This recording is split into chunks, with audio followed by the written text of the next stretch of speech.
Hey, hey, hey, welcome back to the Alyosha Society. Hey, Truth and Beauty Goodness, great literature.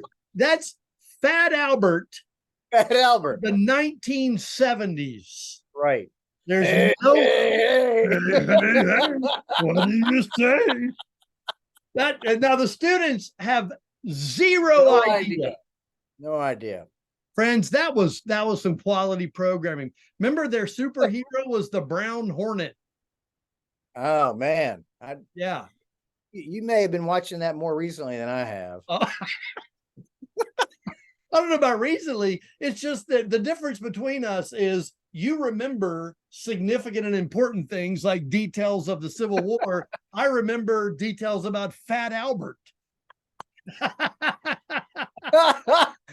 Yeah, and Flannery O'Connor and all the great literature, all the great That's books. true. Yeah, it maybe one of these days, maybe one of these days you can interview me on something I know a little bit Oh man, about. So yeah, I've already yeah. got some few questions for you. Okay. Well, I have a couple for you that I want us to dig into here. So, students, we've talked about Monday, June the 29th. We talked about Tuesday, students. You think I can't hear you just because this is a recording? What happened on Tuesday? Marching. Yes.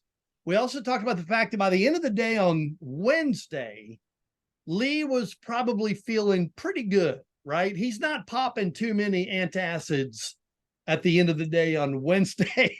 Not a whole lot of Alka-Seltzer because he's probably thinking, okay, I think we're about as well set up as we can be to bring this home. Dr. Wilsey shared a little bit about what happened Wednesday evening that kind of shot that down a little bit. So what we've done is we've brought it into Thursday now, July the 2nd. And what I want to know, I'm a big sports fan. You know that. And here's the image that comes to my mind. I don't know if you've ever seen this. That sometimes you'll see a replay, like a highlight reel, and it'll show the quarterback, throwing a football, and then it'll freeze the shot when the ball is about maybe 10 feet away from the receiver. And when you're looking at it, there's triple coverage. He's already almost out of bounds. It looks like there's no way he's going to catch this football.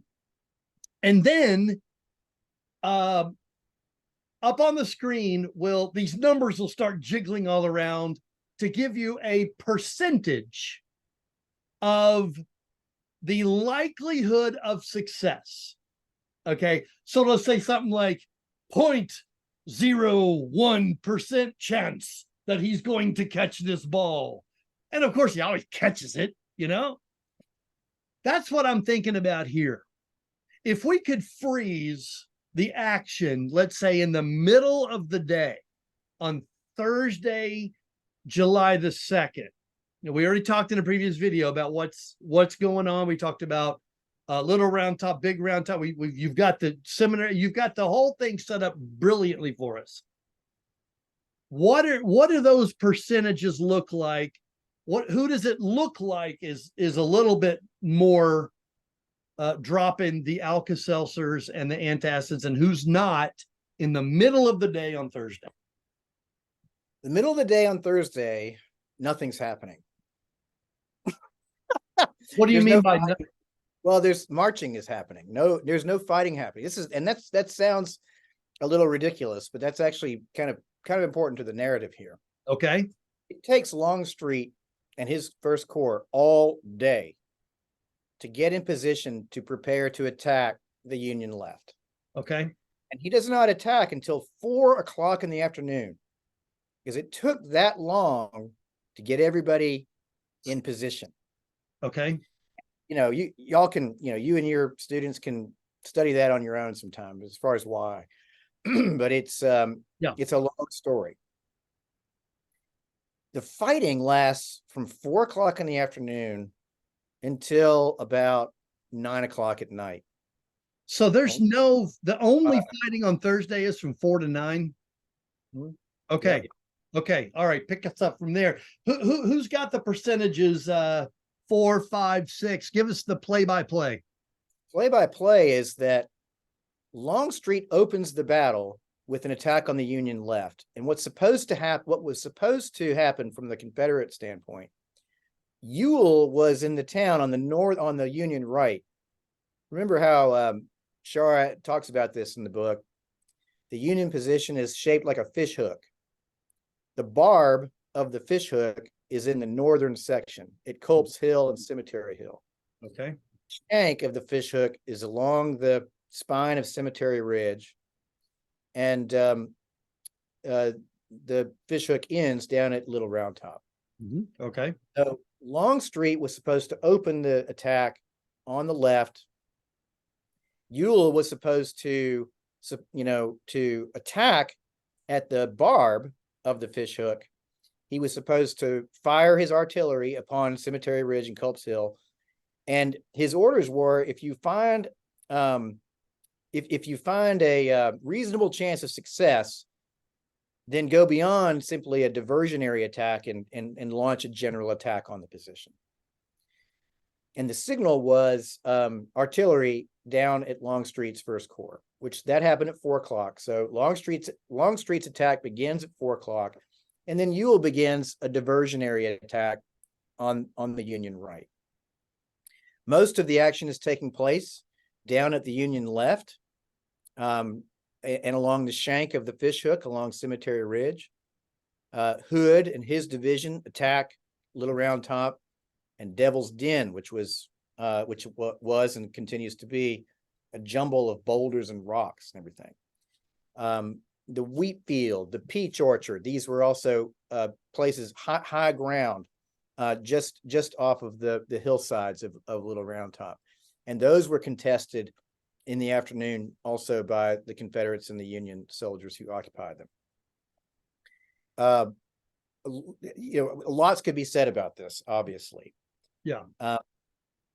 The Union forces under the brigade of Vincent Strong holds Little Round Top. By the way, there was something I should have said. Governor Warren was an adjutant general, I believe, in the Union Army. He was actually the one to first see the strategic value of Little Round Top, not Strong Vincent. I think I said that wrong in the last video, in the last segment.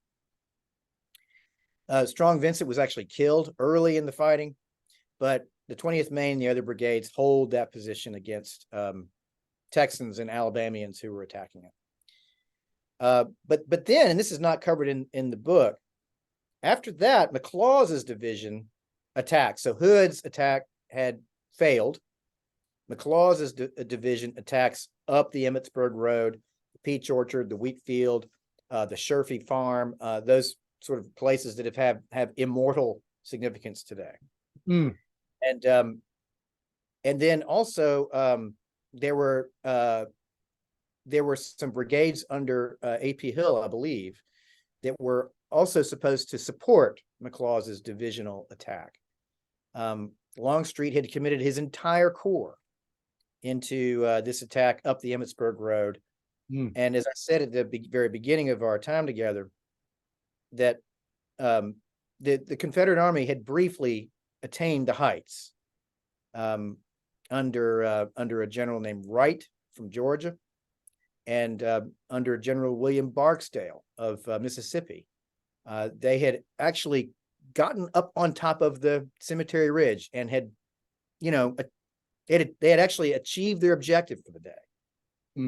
They were unsupported by other brigades that were supposed to be there, and they, for whatever reason, they didn't go and they didn't support them, so they had to withdraw.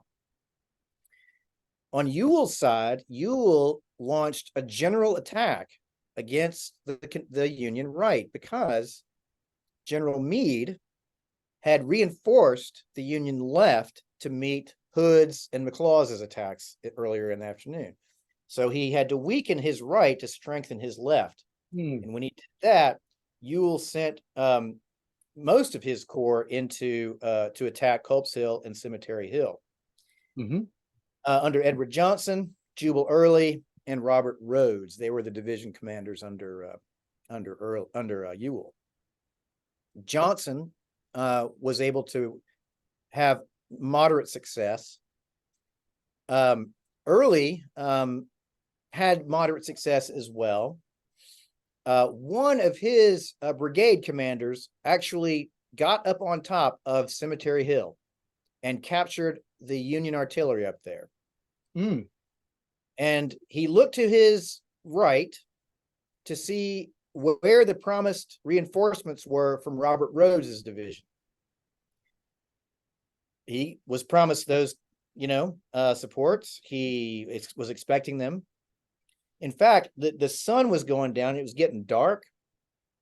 And he saw a brigade approaching his position. And he assumed that was Robert Rhodes's men. But it wasn't. It was a Union brigade marching on that position to retake it. Ooh. They started firing. The Union men began to fire at the Confederates under General Hayes was his name. Hayes did not return the fire because he thought those were Confederate soldiers firing into their own men. He didn't want to make the problem worse by returning fire. So he let them come on. They fired a second volley.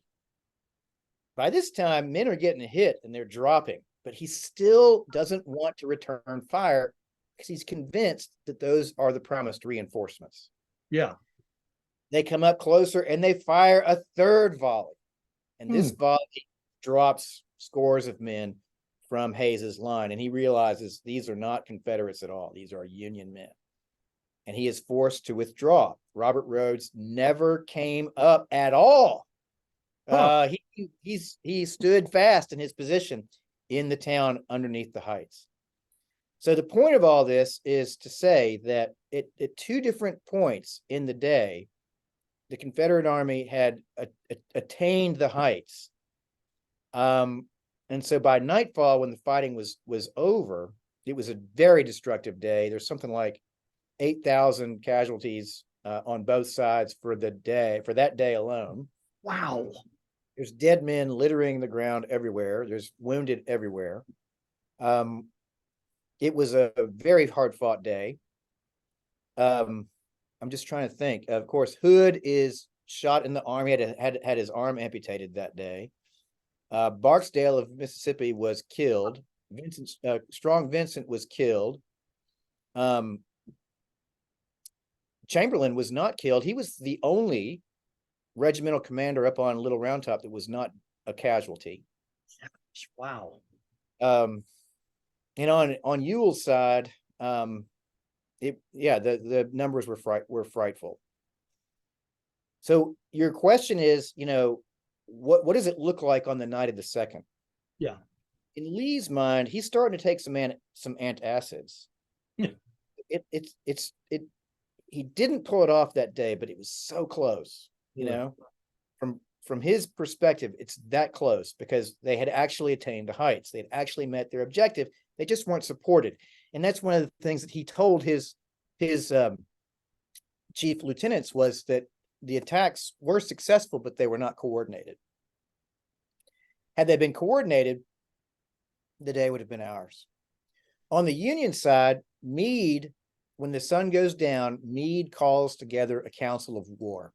They meet in his headquarters, which was up on Cemetery Ridge, at a small little house that just had enough room for a few people to sit down.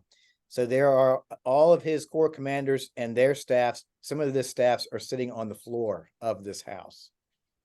Some of them were sitting on the bed, using the bed as a couch. I mean, it's like real tight, real tight room. It's about 11 o'clock at night, midnight. And Meade is taking a poll. He wants to know from his corps commanders, what should we do? We got three choices here. One, should we stay where we are or should we withdraw to Pipe Creek? Two, if we stay where we are, do we attack? Do we take an offensive posture or do we take a defensive posture? And three, if we take a defensive posture, where will Lee attack? Hmm. He takes a poll. He sort of hopes that they will all vote to withdraw from that position. That's his preference. He's cautious. Hmm. He wants to go back to the Pipe Creek line because the Pipe Creek line, he'd already started constructing an impregnable line there. And it was still within, the parameters of his orders, which was to stay between Lee's army and Washington. Hmm. That was really what he wanted to do. He wanted to leave that position. Mm. Every single one of his corps commanders voted to stay. So he said, all right, well, we're going to stay.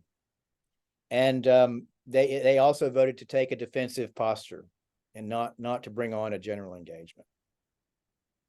One of his corps commanders was named John Gibbon. And John Gibbon had a very long and illustrious career in the Army. He was actually commanding officer of, what's his name, from Little Bighorn? What his name? The yellow hair. You're my Who? Custer? Who? General Custer? Custer. Thank you. He was Custer's commanding officer.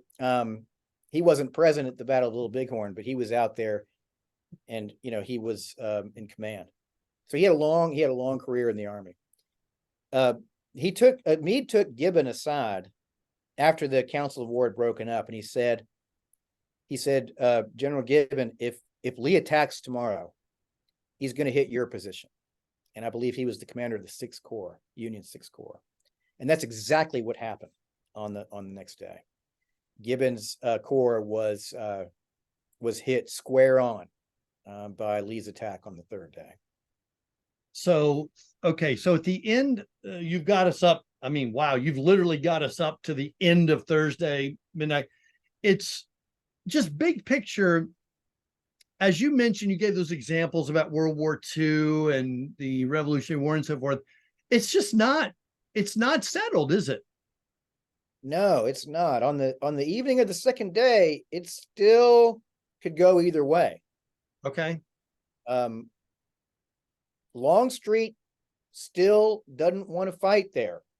Still wants to move the army out of the vicinity, and continues to argue that point with General Lee, and he will hear none of it. And he says the enemy is there, and I'm either gonna whip him or he's gonna whip me. But he's kind of overruled. Well, he's overruled again and again and again. Yeah.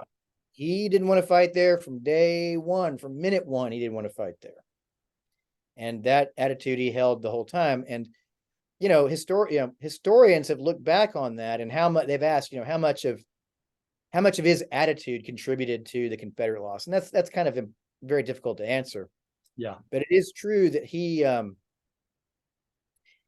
he been enthusiastic about that battle, it's possible that things could have gone another way. Who knows? Yeah. Well, hey, no plot spoilers. We're not going to give away what actually happens. You got to tune in for the next video. Tune in for the next round. This has been video number 7 out of 10 total on The Killer Angel. Students, I want you to read the first half of Friday, June the 3rd, 1863, and we'll set that up and we'll see where things develop and where they go. Dr. Wilsey, do you have a little bit more in you to get us across the finish line? And if I don't, man, there's no hope. You're a trooper, man. All right. We'll see you guys in the next video. And I guarantee you, Dr. Wilsey will be back.